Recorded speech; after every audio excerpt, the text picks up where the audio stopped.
اعوذ باللہ من الشیطان الرجیم، بسم اللہ الرحمن الرحیم۔ سورۃ البقرہ آیت نمبر 46۔ یا بنی اسرائیل اذکروا، اے اولاد یعقوب یاد کرو، نعمتی التی انعمت علیکم، میرے انعام کو جو میں نے تم پر کیے، وانی فضلتکم، میں نے تمہیں فضیلت دی، علی العالمین، تمام جہان پر، تمام جہان پر تمہیں میں نے بڑائی عطا کی۔ واتقوا، اور ڈرو، یوم لا تجزی نفس عن نفس شیئا، اس دن سے جس دن کسی کا بدلہ کوئی جان نہ دے سکے گی، ولا یقبل منہا شفاعۃ، اور نہ ہی کسی کی سفارش قبول ہوگی، ولا یؤخذ منہا عدل، اور نہ ہی کسی سے مواخذہ لیا جائے گا، ولا ہم ینصرون، اور نہ ہی کسی کی مدد کی جائے گی۔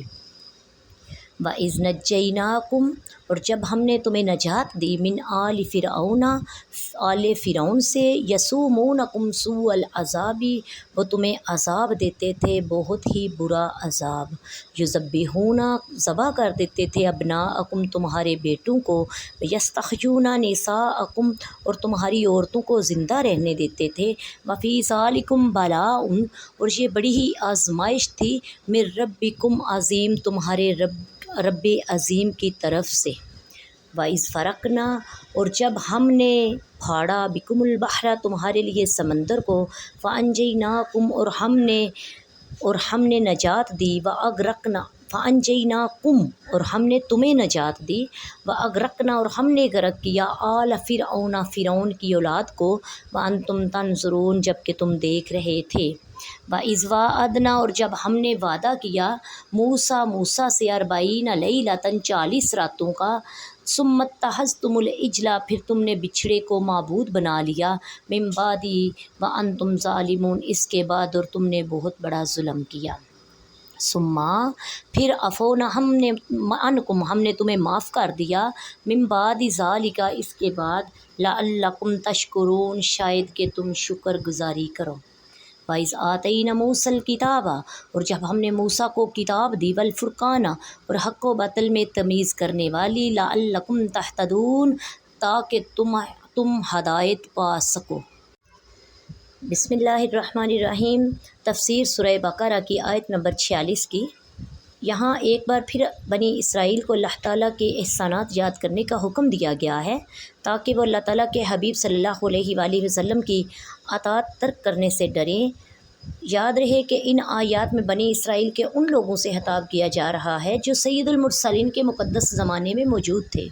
انہیں اللہ تعالیٰ کی جو نعمتیں اللہ تعالیٰ نے عطا کی، وہ ان کو یاد کروائی جا رہی ہیں کہ اے بنی اسرائیل، ہم نے تمہارے پر بڑے احسان کیے، تمام اہل زمانہ پر ان کو فضیلت و برتری دی، دریا میں اللہ تعالیٰ نے ان کو راستہ بنا کر دیا، فرعون سے اللہ تعالیٰ نے نجات عطا کی، تورات ان کو عطا کی، بچھڑے کی پوجا پر پھر معافی ان کو عطا کی، ایک گروہ کا مرنے کے بعد ان کو زندہ کیا، ان کے اوپر بادلوں کا سایہ کیا، اللہ تعالیٰ نے من و سلوہ نازل کیا ان کے اوپر، پھر ان کو 12 چشمے جاری کیے ان کے لیے، زمینی اناج جاری کیا، بہت سی نعمتیں ان کے آباء و اجداد کو عطا کی گئی تھی، اور چونکہ جو نعمت آباء و اجداد کو ملی تو ان کی اولاد کے حق میں بھی نعمت ہوتی ہے، اس لیے ان سے فرمایا جا رہا ہے، یہ اولاد یعقوب، میرا وہ احسان یاد تو کرو جو میں نے تم پر کیا، میری وہ نعمتیں یاد تو کرو، میرے حبیب صلی اللہ علیہ وآلہ وسلم کی پیروی کر کے ان کے دین میں داخل ہو جاؤ، میری نعمتوں کا شکر ادا کرو۔ اے بنی اسرائیل، قیامت کے اس دن سے ڈرو جس دن کوئی بھی شخص کسی کافر کی طرف سے بدلہ نہ دے سکے گا،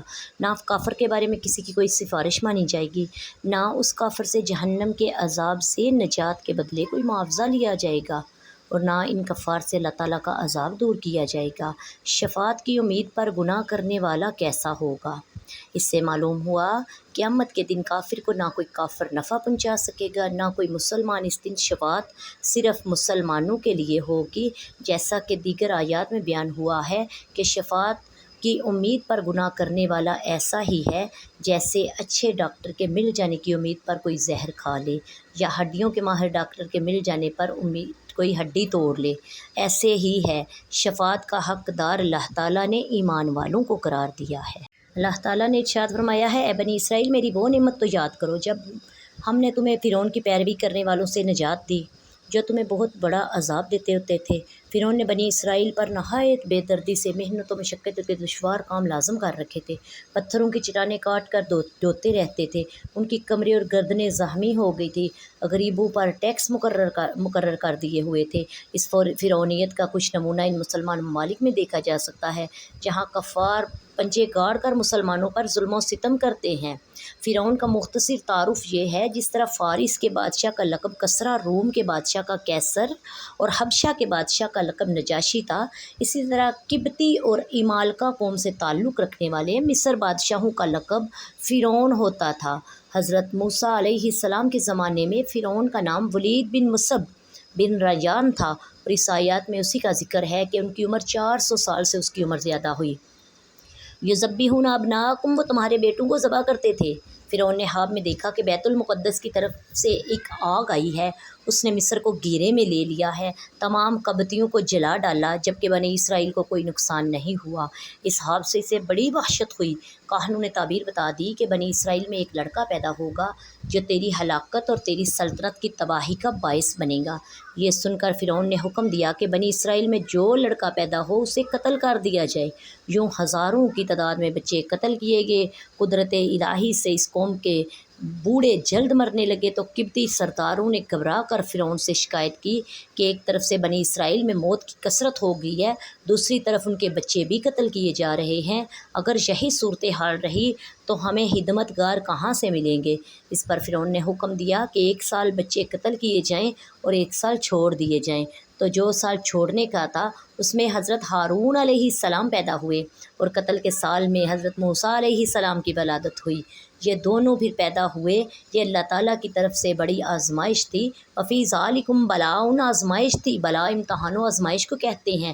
اللہ تعالیٰ نے فرمایا ہے کہ اے بنی اسرائیل، تمہارے لیے یہ بڑی ہی آزمائش تھی کہ میں نے پھر تمہیں ان میں سے نجات عطا کی، میں نے تمہارے اوپر بڑے احسانات کیے۔ اس آیت کے بعد والی آیت میں بنی اسرائیل پر وہ جو نعمت کی انعام کیا گیا کہ جب حضرت موسیٰ علیہ السلام بنی اسرائیل کو لے کر مصر کی طرف لوٹے تو ان کی درخواست پر اللہ تعالیٰ نے تورات عطا فرمانے کا وعدہ فرمایا۔ ان کے لیے 30 دن اور پھر 30 دن کا اضافہ کر کے 40 دن کی مدت مقرر ہوئی، جیسا کہ سورہ راف میں سورہ آیت نمبر 142 میں بھی ہے۔ ان 40 دنوں میں ذوالقعدہ کا پورا مہینہ اور 10 دن ذوالحجہ کے بھی شامل تھے۔ حضرت موسیٰ علیہ السلام اپنی قوم پر حضرت ہارون علیہ السلام کو اپنا نائب بنا کر تورات حاصل کرنے کے لیے کوہ طور پر تشریف لے گئے۔ 40 دن رات وہاں ٹھہرے۔ اس عرصہ میں کسی سے بات چیت نہ کی۔ اللہ تعالیٰ نے تختیوں پر تحریر کی صورت میں آپ علیہ السلام کو تورات عطا کی۔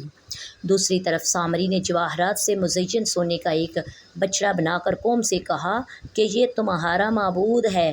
وہ لوگ 1 مہینے تک حضرت موسیٰ علیہ السلام کا انتظار کرنے کے بعد سامری کے بہکانے سے بچڑے کی پوجا کرنے لگے۔ ان پوجا کرنے والوں میں تمام بنی اسرائیل شامل تھے، صرف حضرت ہارون علیہ السلام اور ان کے 12,000 ساتھی اس شرک سے دور تھے۔ جب حضرت موسیٰ علیہ السلام واپس آئے تو قوم کی حالت دیکھ کر انہیں تنبیہ کی اور انہیں ان کے گناہ پر بتایا کہ چنانچہ انہوں نے حضرت موسیٰ علیہ السلام کے بتائے ہوئے طریقے کے مطابق توبہ کی۔ اللہ تعالیٰ نے ان کو معاف کر دیا۔